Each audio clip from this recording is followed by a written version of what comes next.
will hear a science student inquiring about English courses at a university language centre. You now have 30 seconds to read questions 1 to 7.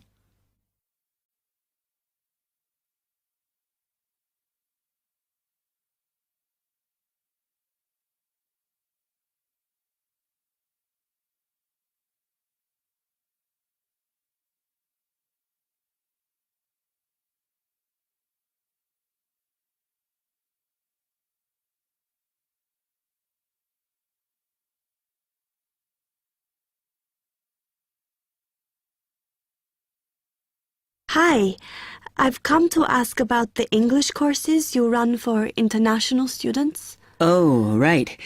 I assume you're a student at the university. Yes, I've just started. Okay. Well, we've got a range of courses. It depends what you think you need and how much. Oh. We can't run everything at the same time, though. So, for example, in this first term, we are just doing a writing course. I see. That sounds quite useful. What else is there? Some of the courses only run for single terms, and we tend to focus on what students have difficulty with. That means we don't usually do speaking courses, but next term you can do listening. Oh. That'll help you with lectures and things. Our provision is all based on what the majority of our international students need. So is everything term-based? There's nothing that you run all year? Well, let's have a look. Yes, there is a class for vocabulary and grammar every term. That's for everybody, but it's split into 3 or 4 levels. And what about in the holidays? We don't do anything during the winter or spring break. Oh. But over the summer, there's just general classes because that's what most students want. A bit of everything. Okay, quite a variety then. I'll have a think about what I really need because I haven't got much time. Do you have about 20 students in each class, the same as our science seminars? We try to keep it at about 12 and certainly not more than 15. It's important for language classes. They're very different from your normal courses. Right. And how much are the classes? The rate varies depending on how many hours you attend, but you shouldn't have to pay. Usually, the department will fund you and even sort out which classes you need. Brilliant. It would be quite useful for me to have a certificate to take back to my country.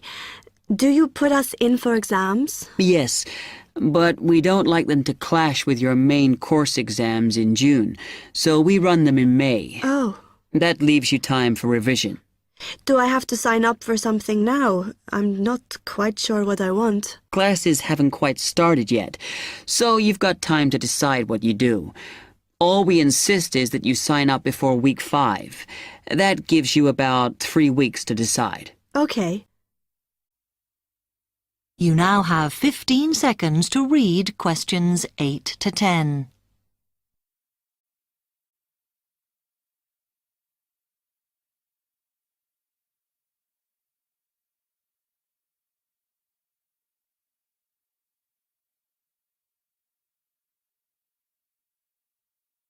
Then, when you've made up your mind, you need to come back here to the administration office to enroll.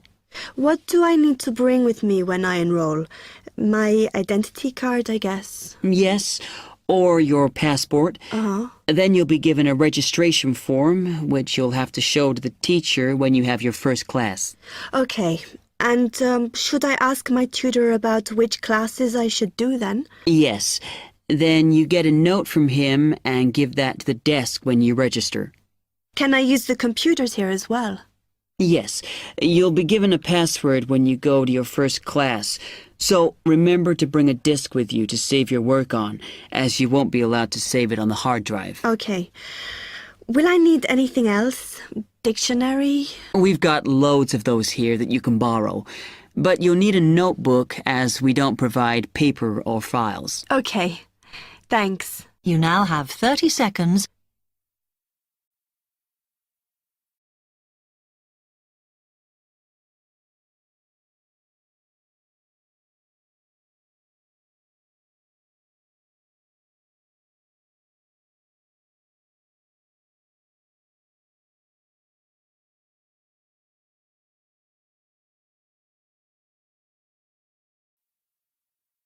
Test 3, Section 2. You will hear a man giving some information about transport in London. You now have 30 seconds to read questions 11 to 15.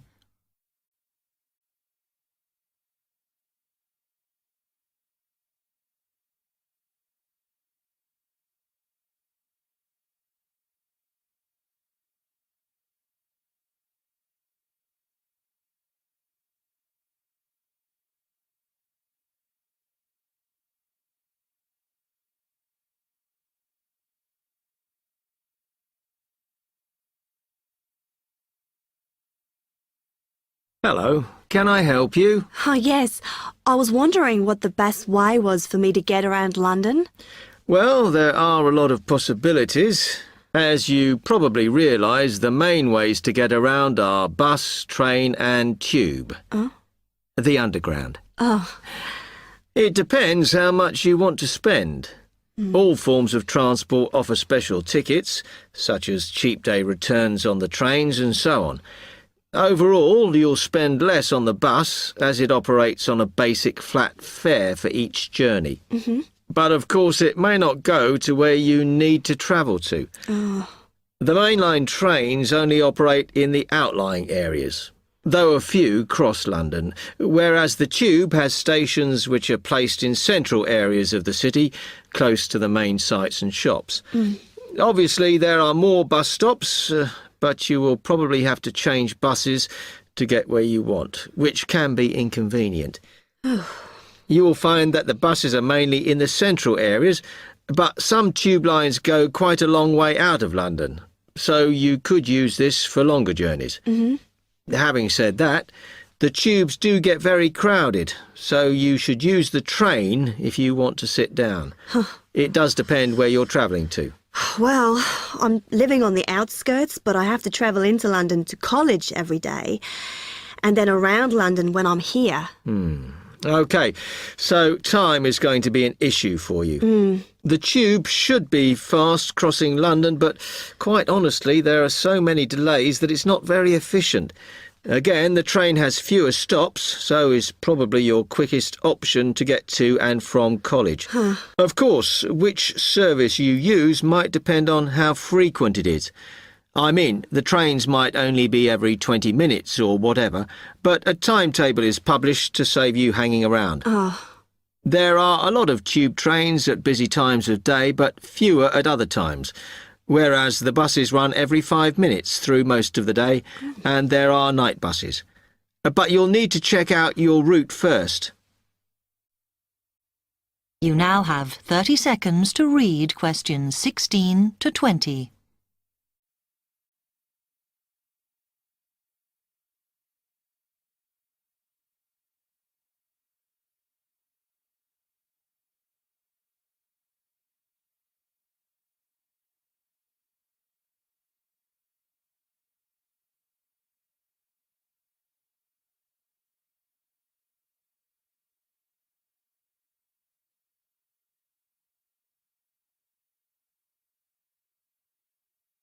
OK, thanks. How can I get from here to Hackney then? Right, well, you can choose. We're here at the information office, OK? Now, next to us, on the corner of the High Street and Sweet Street, is the bus stop, opposite the bank. The bus goes all the way to Hackney, but it is a very indirect route, so it could take ages. If you want to take the train, walk down the High Street towards the city. Go past the bank, and on your left is the station, just before you get to the post office. There's a mainline service to Hackney Wick, so if you need to get into the centre of Hackney, you may need to pick up a bus when you get there. Opposite the post office, on the corner of Hart Lane, is the tube entrance. You'll see the big signs. That's probably the best way to get there, though you may have to change. It's probably best if you go and get a travel card first. To get to the ticket office, you go out of here onto the High Street. Then turn into South Street, and the ticket office is on your right opposite the cinema. Of course, you may decide it's quicker to take a taxi. But it's a long way, so I think it'll be very expensive. If you do want to get a cab, then the rank is outside here, just opposite the office. You now have 30 seconds.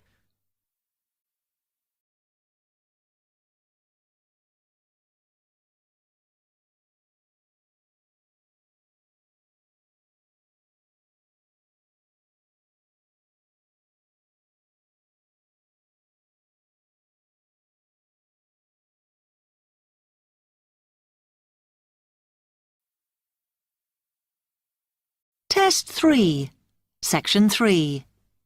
You will hear two medical students, Caitlin and Hideki, discussing options for courses.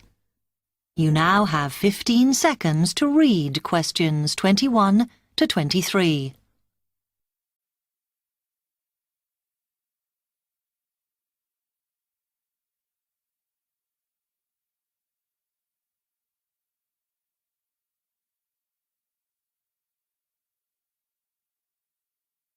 Hi, Hideki. How are you? Fine.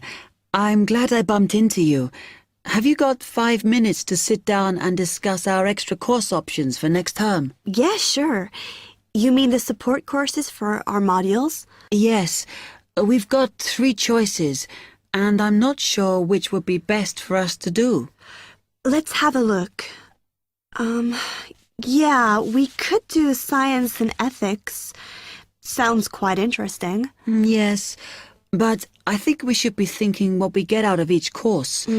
So, science and ethics, there's a lot of reading and research to do. And I don't think it comes up in the exams, does it? I'm not sure. Oh, I see we have to do assignments and we get our score from that. But what it would do is to force us to get better at doing essays and reports. You know, organizing them and using the right kind of language. Might be worthwhile. Yeah, you're right. An alternative is the pharmacology prelim course. Oh. I think it's in case we want to go on to transfer to pharmacology at the end of the year, because lots of students do. So it depends what we want to do in the future. But apparently, they send you off to find out about various companies and the differences between their products. It would give you lots of practice in investigative studies and analysis. I think I'd quite enjoy that. Yes, I see your point. Then the other option is reporting test results. Sounds a bit boring. Not sure why they have a separate course just for that. Well, I could certainly do with some help in that. Because if you go out into industry, that's what you'll spend most of your time doing. So it's got a very practical application. I think I'm going to go for pharmacology. Me too. You now have 30 seconds to read questions 24 to 30.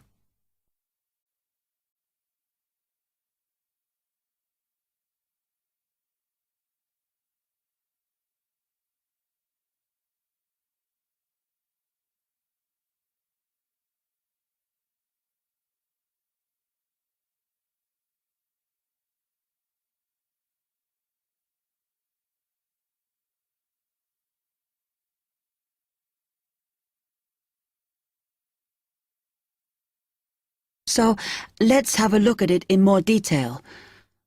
Oh, goodness. If we do pharmacology, then we have to do a supplementary maths course. Oh no, that's not fair. Mind you, I think I need it. Does that mean we have twice as many lectures? No, this maths is only a short course. The chemistry department are responsible, and they do it in the 3rd term. So we've got all next term to settle into the pharmacology bit. I find the tutor makes a real difference. Some of them make chemistry so easy, and some of them I can't understand at all. Like that one we had from Oxford University. Mind you, the one on this course should make sense because he's a lecturer who's coming in for a few weeks from industry. So at least it'll be linked to the real world. Yeah. The project we have to do on this pharmacology course is huge, and it doesn't give us much time. We have to make a decision about what we want to do on the project as soon as we start in January, and then hand in our plans before the end of the month. Doesn't give us much time to sort out what's possible or not. I mean, doesn't the scale of our project depend on what resources we can have? Like what equipment we can use? I suppose so, though I think there's plenty available. For example, it says that if we need to do any experiments, then we can use all the equipment in the new lab, as long as we book it. Oh, okay. It's slowly beginning to take shape for me. I think it'll be a good course. I'm just worried that I get enough support to do it. I think you'll be okay. And the tutors are always available if you get stuck. Actually, it says that if you're not sure, then in December, they'll be running 1 or 2 additional seminars. So I might go to those. Actually, what's quite interesting is that at the end of the course, when our project is completed, then we have to do a presentation on it. Oh. I think that's quite good practice. A bit scary, though. Well, it shouldn't be too bad, as they say that we can do it in pairs. Spread the load, as it were. Good. I have done presentations before, but I'm always very nervous. And is the presentation what we're assessed on, then? Let me look. It says that we have an interview and we get a mark for the whole course depending on how well we do in that. Oh, right. Okay. So You now have 30 seconds.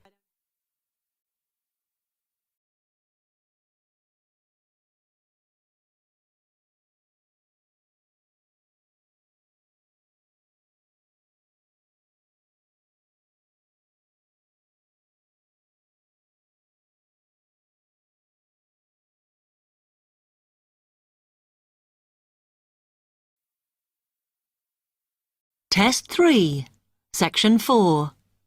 You will hear part of a lecture on cities of the future. You now have 30 seconds to read questions 31 to 37.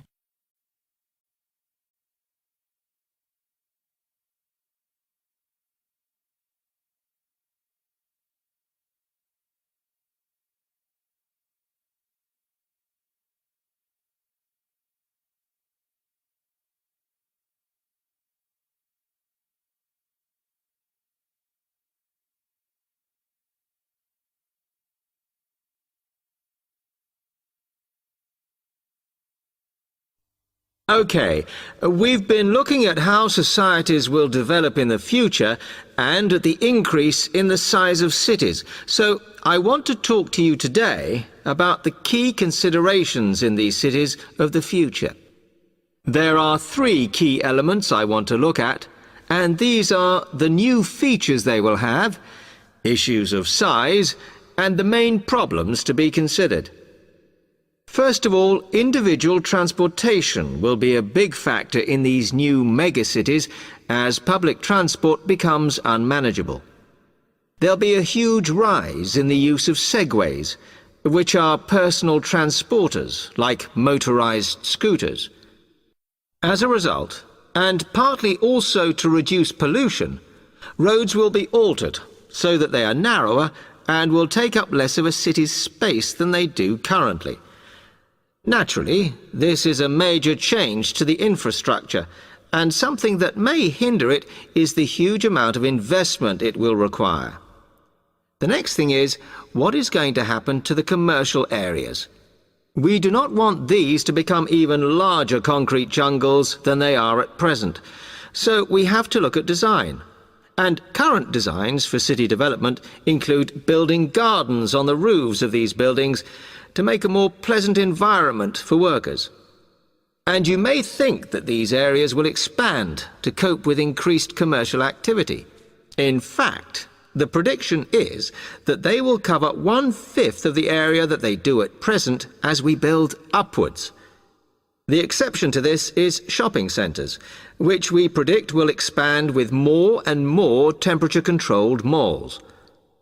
What may cause difficulties is that the superstores will be confined to the outer edges of the city, as they will be too big to fit into the new malls.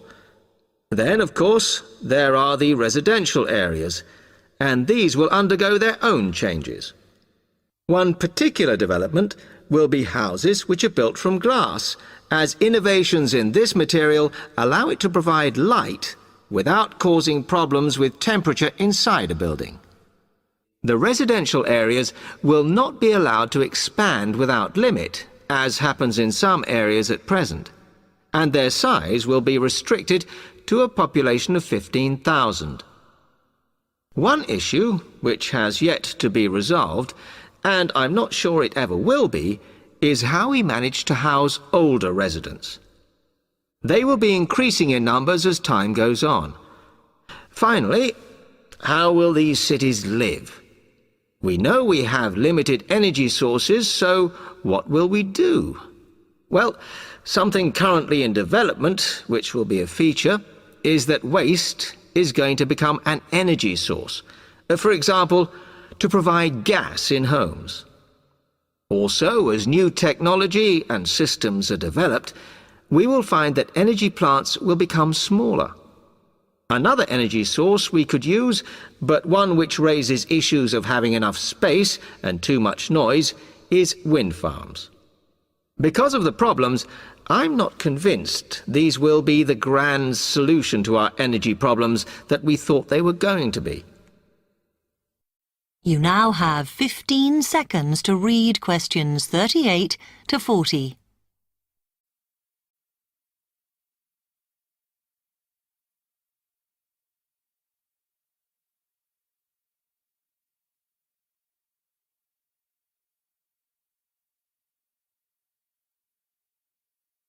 Now, moving on to looking at the social aspect of cities, we need to look at housing and how people will live.